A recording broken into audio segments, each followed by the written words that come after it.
Assalamualaikum warahmatullahi wabarakatuh. Hai teman-teman semuanya, perkenalkan saya Hanifah Kasri dengan NIM 2515083 dari kelas A2, Prodi Ilmu Hukum, dengan dosen pengampu saya Bapak Mahlil Andriaman SHMH dari Universitas Muhammadiyah Sumatera Barat. Baiklah, pada kesempatan kali ini saya akan menjelaskan materi makalah saya yang berjudul Sistematika Hukum Perdata menurut BW dan menurut Ilmu Pengetahuan. Sebelumnya, teman-teman tahu apa itu hukum perdata menurut BW dan menurut Ilmu Pengetahuan?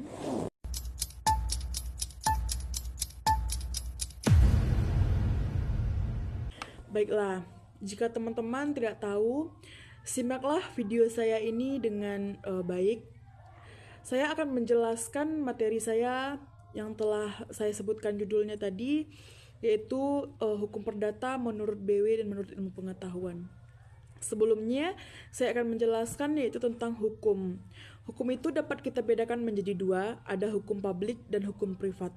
Hukum publik itu hukum yang bersifat umum, sedangkan hukum privat itu hukum yang bersifat keperdataan, di mana kita sebut biasa kita sebut itu dengan hukum perdata. Dalam teori ilmu hukum perdata itu bukan hanya subjek orang saja, tetapi juga dengan badan hukum. Oleh karena itu, saya mengartikan hukum perdata itu adalah keseluruhan kaidah hukum, baik tertulis maupun tidak tertulis, dari subjek satu ke subjek lainnya, dengan dalam hubungan kekeluargaan dan pergaulan dalam kemasyarakatan.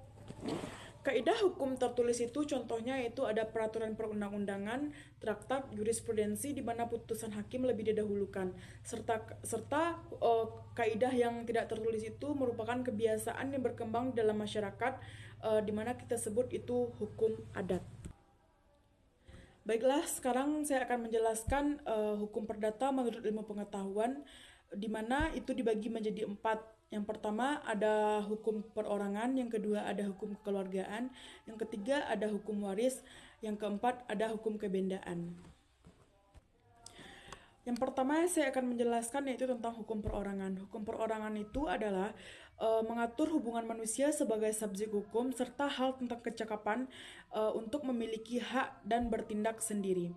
Yang kedua itu ada hukum keluarga, di mana mengatur hubungan hukum yang muncul karena adanya hubungan kekeluargaan, yang contohnya itu ada perkawinan, hubungan orang tua dan anak, wali, serta pengampuan. Selanjutnya yaitu ada hukum kekayaan, di mana mengatur hubungan hukum yang dapat dinilai dengan uang. Yang keempat ada hukum waris. Hukum waris itu mengatur tentang harta benda seseorang yang telah meninggal. Selanjutnya saya akan menjelaskan hukum perdata menurut BW adalah keseluruhan aturan hukum yang mengatur hubungan antara individu satu dengan individu lainnya dalam kehidupan bermasyarakat. Sistematika menurut BW itu dibedakan menjadi 4. Yang pertama, buku pertama yaitu tentang orang, mengatur hubungan seseorang sebagai subjek hukum. Yang kedua, buku tentang benda, mengatur hak kebendaan. Yang ketiga yaitu ada hukum perikatan, di mana adanya hubungan antara dua pihak atau lebih yang mana menumbuhkan hak dan kewajiban dari kedua belah pihak atau lebih. Yang keempat ada buku tentang pembuktian atau daluarsa, bukti serta akibat hukum lewatnya jangka waktu tertentu terhadap suatu hubungan hukum. Sistematika hukum perdata merupakan pembagian materi hukum perdata ke dalam beberapa bagian agar lebih mudah dipahami dan dipelajari. Dalam hukum perdata dikenal dua macam sistematika, yaitu sistematika menurut ilmu pengetahuan, di mana kita sebut dengan doktrin, dan sistematika menurut pembentuk undang-undang, di mana kita sebut itu Wettgever. Selain itu, terdapat perbedaan pendapat mengenai kedudukan hukum pembuktian.